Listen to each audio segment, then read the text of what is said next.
What's up guys, it's your boy Buff back with another one, and today I've got a huge update on the Lies of P DLC.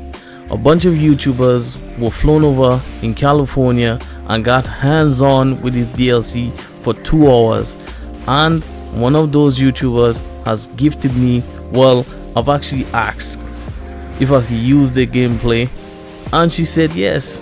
That YouTuber is by the name of KiteTales, and I'm telling you, I literally just commented under her video asking if I could use her gameplay, and she said yes. I repeat, I cannot express just how grateful I am. Just as the Bible says, ask and it shall be given unto you, seek and you shall find, and that's what I did. So anyway, I'll be showing her gameplay, so I'll let her take it away. So let's get into it. The time has come and the embargo has lifted, and I can finally talk about the Lies of P Overture DLC that I got to play at the preview event I attended. The preview event was split into 2 different builds, and in one build we got a little over an hour in one of the new locations at the Krat Zoo. It's a frozen tundra, although we learn from Gemini that it didn't always look like this, but in classic Lies of P dystopian fashion, something horrible has happened here. Wait, something's not right. The roaming animals are disfigured and monstrous, and there's lots of body horror going on with them. And we do see some Krat residents affected by the petrification disease, so I'm assuming that the animals, unfortunately, are also victims to the same thing. So there's lots of completely new enemy designs just in this one level, and I loved all of the different biomes of the zoo. I was worried about time, and I wanted to make sure that I could explore as much as I could to show it off, so I ran through the level just to see how far I could get, and it's massive. There's definitely going to be a lot to explore, and a good level layout is something that really stands out to me, and even only playing this for a short amount of time, I could tell that the DLC has the same amount of attention and detail and design as the main game. There were a few new weapons and Legion arms that I got to play with, and I freaked out when I saw that they have a bow, because I love ranged combat since I'm such a wimp, and fighting up close is something that can scare me sometimes. So having the bow is an awesome new addition that I can see being really useful to draw attention from afar.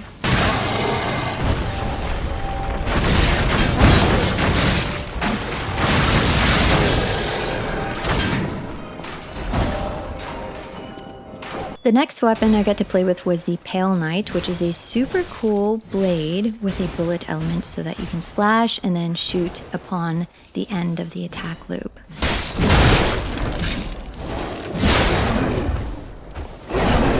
And then possibly my new favorite, which is the Death's Talons, and these are handheld blades that are just straight up Wolverine, and fighting with them was so much fun.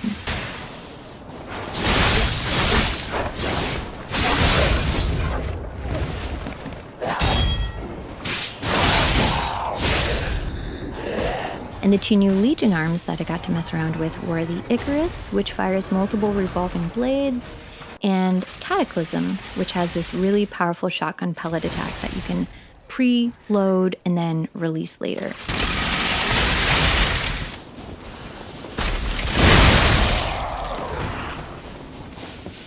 It seemed OP as heck, so I know I will be having fun taking out enemies with this. And listen, if you know me, if you know the type of games I play and my playstyle, you know that I'm notoriously not that great at this whole parrying, dodging, and blocking combat, and it's probably just always going to be a struggle for me because I'm greedy and impatient. I'm a hack and slasher. So when they told us at the preview that there would be a day 1 patch for different difficulty settings, I heard angels singing above me.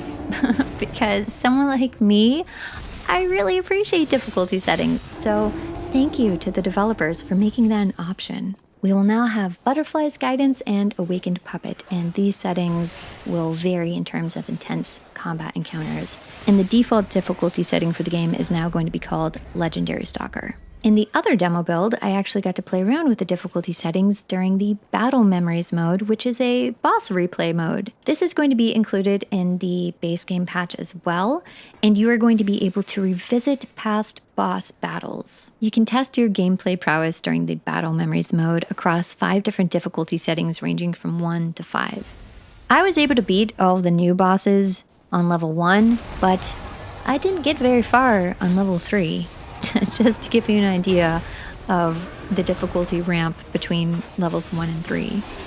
There's also a death march mode in which you can line up bosses with a minimum of 3, and you have limited resources and limited health to see just how far you get in this boss rush challenge.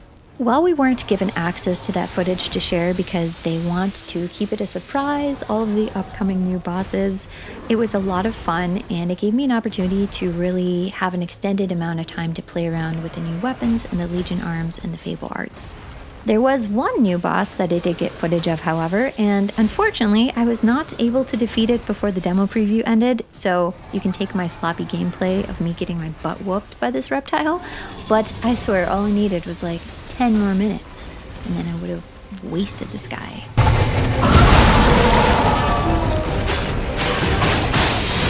The bosses are going to hit hard in the DLC. Some of those fights were brutal and punishing, and yeah, it reminds me just how difficult the boss fights were in Lies of P, and the DLC is definitely going to bring you a lot more challenging boss fights.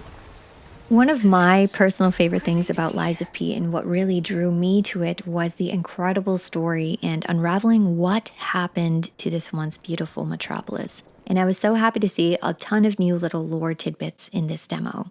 I think that this DLC is going to be featuring some time-traveling, meddling storyline and possibly looking at an alternate timeline of Krat. But that's just my educated guess. The game director, Ji-won Choi, was very careful about making sure that he didn't reveal anything about the story during our Q&A session, and I love that he cares so much about spoilers and making sure that people are going to be surprised and in shock when they play the DLC. And as far as technical issues to report, I have none. It performed without a single hitch, and I played with a controller. I don't know the computer specs, but nothing crashed on me or lagged, so I have nothing but good news to report on that front. There you have it, guys. She pretty much confirmed one of my predictions, and one of my predictions was that the DLC will be based in Krat, and lo and behold, it actually is. Anyway, I hope that you max out your character like I have, because remember, it is a DLC, and this DLC is an expansion and not a sequel, so most likely most of your gear and your items will be carried over. So be fully prepared for this DLC, because like you've heard, it is going to be a challenge that I cannot wait to face, because I love games like Lies of P that put players in the front seat of combat, as opposed to a game like, let's say, Elden Ring with its dodge roll mechanics. I'm not a fan of that at all. I can understand why some people love Elden Ring so much, because Elden Ring has so many different weapons that you can choose from and so many different spells and stuff. You can practically take any approach that you want to combat, and Elden Ring's wall exploration is top notch. I have never seen a game to this day that actually beats Elden Ring when it comes to exploration, so that's a plus. However, I'm done with Elden Ring, and I will not be covering it at all on this channel. This is the game that I'm excited for. There's also 3 other games coming out this year that I am excited for, and I will be covering them on this channel, so look forward to that next video. And when the DLC releases, I will be sharing, or will be posting gameplay every step of the way, so y'all can share in the experience of this amazing game with me. In saying that, this has been Buff, this has been Rasta Gaming. Catch me on the next one. Peace out.